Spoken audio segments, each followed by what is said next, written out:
Bloodshed on Palm Sunday. Horrific attacks on Christian areas in Nigeria on Palm Sunday have caused grief and concern worldwide. All these incidents took place in areas with a large population of Christians. The deadliest attack occurred in the village of Ongwan Rukuba, Plateau State, near ଖ୍ରୀଷ୍ଟରେ ପ୍ରିୟ ଭାଇ ଏବଂ ଭଉଣୀମାନଙ୍କୁ ପ୍ରଭୁ ଯୀଶୁଙ୍କର ବହୁମୂଲ୍ୟ ନାମରେ ମୋର ଆନ୍ତରିକ ନମସ୍କାର। ପ୍ରିୟ ବନ୍ଧୁଗଣ, ବର୍ତ୍ତମାନ ଦୁନିଆରେ ତାଡ଼ନା ତୀବ୍ର ଗତିରେ ଚାଲିଅଛି। କେବଳ ଆମର ଭାରତ ଦେଶ ନୁହେଁ, ଆମ ଭାରତ ବାହାରେ ମଧ୍ୟ ଅନେକ ଦେଶମାନଙ୍କରେ ଏମିତି ଭୟଙ୍କର ତାଡ଼ନା ସବୁ ହେଉଅଛି। ଆଉ ଆପଣ ବର୍ତ୍ତମାନ ଯେଉଁ ଟିକେ ଭିଡ଼ିଓ କ୍ଲିପ୍ ଆପଣ ଦେଖିଲେ, ଇଏ ହେଉଛି ନାଇଜେରିଆର। ଲୋକମାନେ ଭାବନ୍ତି ଯେ କେବଳ ଆମର ଭାରତ ଭିତରେ ତାଡ଼ନା ଅଛି, ଆମର ଭାରତ ଭିତରେ ହିଁ ଲୋକମାନଙ୍କୁ ତାଡ଼ନା କରାଯାଉଛି।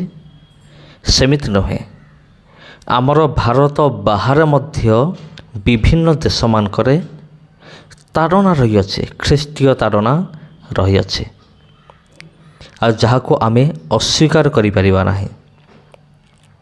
ତେବେ ତାଡ଼ନା ଖ୍ରୀଷ୍ଟିଆନ ଜୀବନରେ ରହିଅଛି। ଏମିତି କିଛି ଦେଶ ଗୁଡ଼ିକ ଅଛନ୍ତି ଯେଉଁମାନେ ସମ୍ପୂର୍ଣ୍ଣ ଏକ ନିୟମ ତିଆରି କରିଛନ୍ତି, ଆଉ ସେମାନଙ୍କ ନିୟମ ହେଉଛି ଯେ ବାଇବେଲ କେହି ପଢ଼ିପାରିବେ ନାହିଁ, ପ୍ରାର୍ଥନା କେହି କରିପାରିବେ ନାହିଁ, ଯୀଶୁଙ୍କୁ କେହି ବିଶ୍ୱାସ କରିପାରିବେ ନାହିଁ, ଏବଂ ସେମାନଙ୍କର ଦଣ୍ଡ ଗୁଡ଼ିକ ମଧ୍ୟ ଅଲଗା ଅଲଗା ରହିଅଛି। ଯେମିତିକି ଗୁଳି କରି ମାରିଦେବା, ତଣ୍ଟି କାଟିଦେବା, ଗଣ୍ଡିଠାରୁ ମୁଣ୍ଡକୁ ଅଲଗା କରିଦେବା, ଫାଶୀ ଖୁଣ୍ଟରେ ଝୁଲେଇବା, ଜେଲରେ ରଖିବା, ଏମିତି ଭୟଙ୍କର ଭୟଙ୍କର ନିୟମ କାନୁନ ସବୁ ରହିଅଛି। କାରଣ ସେହି ଦେଶମାନଙ୍କରେ ବାଇବେଲ ପଢ଼ିବାର ଅର୍ଥ ହେଉଛି ମୃତ୍ୟୁକୁ ନିମନ୍ତ୍ରଣ କରିବା। କିନ୍ତୁ ଆମ୍ଭେମାନେ ପ୍ରଭୁ ଯୀଶୁଖ୍ରୀଷ୍ଟଙ୍କୁ ଯେହେତୁ ଆମେ ବିଶ୍ୱାସ କରୁଅଛୁ, କେବଳ ଏଇଥିପାଇଁ ଆମେମାନେ ଧନ୍ୟ ଅଟୁ ଯେତେବେଳେ ଆମେମାନେ ସୁସମାଚାର ପ୍ରଚାର କରୁ, କିମ୍ବା ଯେତେବେଳେ ଯୀଶୁଙ୍କ ନିମନ୍ତେ ଆମ ଜୀବନରେ କୌଣସି ତାଡ଼ନା ଆସିଥାଏ, ସେତେବେଳେ ଆମେମାନେ ଧନ୍ୟ। ହଁ ପ୍ରିୟ ବନ୍ଧୁଗଣ, ଏଇଟା ମୁଁ କହୁନି, ଏଇଟା ପବିତ୍ର ଧର୍ମଶାସ୍ତ୍ର ବାଇବେଲରେ ଲେଖା ଅଛି ଯେ ତୁମେମାନେ ଧନ୍ୟ ଅଟ। ଯଦି କେହି ତୁମକୁ ମୋ ନାମରେ ନିନ୍ଦା କରେ, ତାଡ଼ନା କରେ, ତେବେ ତୁମେମାନେ ଧନ୍ୟ ଅଟ। ତେବେ ପ୍ରଭୁଙ୍କ ନିମନ୍ତେ ତାଡ଼ନା ପାଇବା ଠାରୁ ବଡ଼ ବିଷୟ ଆଉ ଦୁନିଆରେ ହିଁ ନାହିଁ। ତେଣୁ ପ୍ରିୟ ବନ୍ଧୁଗଣ, ତାଡ଼ନା ଆମମାନଙ୍କ ଜୀବନରେ ଆସିବ, କିନ୍ତୁ ଏଇ ତାଡ଼ନା ଏକ ପୁରସ୍କାର, ଗୋଟିଏ ନୁହେଁ ଅନେକ ପୁରସ୍କାର ଆମମାନଙ୍କ ନିମନ୍ତେ ସ୍ୱର୍ଗରେ ନିହାତି ଭାବରେ ଆମମାନଙ୍କୁ ପ୍ରଦାନ କରିବ। ଆଉ ପ୍ରଭୁ ଯୀଶୁଖ୍ରୀଷ୍ଟ ଆମମାନଙ୍କୁ ସେ ପୁରସ୍କାର ଆମମାନଙ୍କୁ ଦେବେ।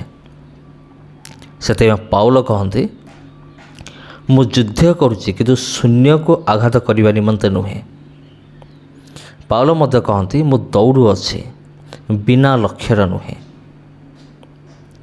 ତେଣୁ ଖ୍ରୀଷ୍ଟରେ ପ୍ରିୟ ଭାଇ ଏବଂ ଭଉଣୀମାନେ, ଯଦି ଆପଣଙ୍କ ଜୀବନରେ ଯଦି ତାଡ଼ନା ଆସୁଅଛି, ତେବେ ଆପଣମାନେ ଆନନ୍ଦ କରନ୍ତୁ।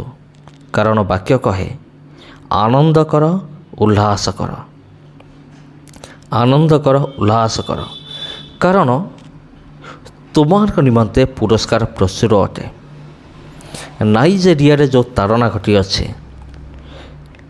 ଏହି ଭିଡ଼ିଓ କ୍ଲିପ୍ ମାଧ୍ୟମରେ ମୁଁ ଆପଣଙ୍କୁ ଜଣାଇବା ପାଇଁ ଚାହେଁ, ନାଇଜେରିଆରେ ବର୍ତ୍ତମାନ ପର୍ଯ୍ୟନ୍ତ ଲକ୍ଷାଧିକ ଲୋକମାନଙ୍କର ମୃତ୍ୟୁ ଘଟିଲାଣି। ହଁ ପ୍ରିୟ ବନ୍ଧୁଗଣ, ଲକ୍ଷେରୁ ଅଧିକ ଲୋକମାନେ, ଆମର ଖ୍ରୀଷ୍ଟିଆନ ଭାଇ ଭଉଣୀମାନେ ପ୍ରଭୁ ଯୀଶୁଙ୍କ ନିମନ୍ତେ ନିଜର ଜୀବନକୁ ହରାଇଛନ୍ତି। ଆଉ ଇଏ ତ ହେଉଛି ରିସେଣ୍ଟ ନ୍ୟୁଜ୍ ଯେ ଅଳ୍ପ ଦିନ ମଧ୍ୟରେ ଆଉ 53 ଜଣ ଖ୍ରୀଷ୍ଟିଆନ ଲୋକମାନଙ୍କୁ ହତ୍ୟା କରାଗଲା। ମଝିରେ ୟୁନାଇଟେଡ୍ ଷ୍ଟେଟ୍ ଅଫ୍ ଆମେରିକାର ରାଷ୍ଟ୍ରପତି ଡୋନାଲ୍ଡ ଟ୍ରମ୍ପ ସେ କ'ଣ କରିଥିଲେ? ସେ ଚେତାବନୀ ଦେଇଥିଲେ କେଉଁମାନଙ୍କୁ? ତାଡ଼ନାକାରୀମାନଙ୍କୁ, ଯେ ତୁମେମାନେ ଖ୍ରୀଷ୍ଟିଆନମାନଙ୍କୁ ମାରିବା ବନ୍ଦ କର, ନହେଲେ ଆମେ ଚୁପ୍ ରହିବୁନି। ଯେତେବେଳେ ସେମାନେ ରାଷ୍ଟ୍ରପତିଙ୍କ କଥା ଶୁଣିଲେ ନାହିଁ, ସେତେବେଳେ ଆମେରିକା କ'ଣ କରିଥିଲା? ସେମାନଙ୍କୁ ଭଲରେ ପାଣି ଦେଇଥିଲା। ଆଉ ଏବେ ସୁଦ୍ଧା ତାଡ଼ନା ବନ୍ଦ ଥିଲା, କିନ୍ତୁ ପୁଣି ଥରେ ସେଠାରେ ତାଡ଼ନା ଆରମ୍ଭ ହୋଇଛି। ମୁଁ ଜାଣେ ନାହିଁ ଆଗାମୀ ଦିନମାନଙ୍କରେ ରାଷ୍ଟ୍ରପତି ଆଉ କ'ଣ ପଦକ୍ଷେପ ନେବେ, ସେଇଟା ମୁଁ ଜାଣେ ନାହିଁ, ସେଇଟା ପରମେଶ୍ୱର ଜାଣନ୍ତି। ତେବେ ଖ୍ରୀଷ୍ଟରେ ପ୍ରିୟ ଭାଇ ଏବଂ ଭଉଣୀମାନେ, ଯଦି ଆପଣଙ୍କ ଜୀବନରେ ତାଡ଼ନା ଅଛି, ତେବେ ଆପଣ ବିଲକୁଲ ବି ଭୟ କରନ୍ତୁ ନାହିଁ। କାରଣ ଖ୍ରୀଷ୍ଟୀୟ ଜୀବନରେ ତାଡ଼ନା ସ୍ୱାଭାବିକ ଅଟେ।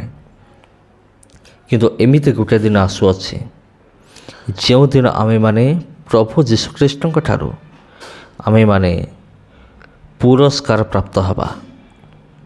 ଆଉ ସେହି ପୁରସ୍କାର ପ୍ରଭୁ ଯୀଶୁ ନିଜେ ଆମମାନଙ୍କୁ ଦେବେ। ସେଥିପାଇଁ ପ୍ରଭୁ ଯୀଶୁଖ୍ରୀଷ୍ଟଙ୍କୁ ବିଶ୍ୱାସ କରିବା ସହିତ ଯଦି ଆପଣଙ୍କ ଜୀବନରେ ତାଡ଼ନା ଆସୁଛି, ତେବେ ଖୁସି ଖୁସିରେ ସେ ତାଡ଼ନାକୁ ଆପଣ ସ୍ୱାଗତ କରନ୍ତୁ। ହଁ ପ୍ରିୟ ବନ୍ଧୁଗଣ, ଯଦି ପ୍ରଭୁଙ୍କ ନିମନ୍ତେ ତାଡ଼ନା ଆସୁଅଛି, ତେବେ ସେହି ତାଡ଼ନା ଆମକୁ ଭୟଭୀତ କରିପାରିବ ନାହିଁ। ସମସ୍ତଙ୍କୁ ନମସ୍କାର ପ୍ରିୟ ବନ୍ଧୁଗଣ, ଆଜିର ଭିଡ଼ିଓରେ ଆମେ ଏଇଠି ରହିବା। ଯଦି এই ଭିଡ଼ିଓ ଆପଣଙ୍କୁ ଭଲ ଲାଗିଥାଏ, ଭିଡ଼ିଓକୁ ଆପଣ ସେୟାର କରନ୍ତୁ।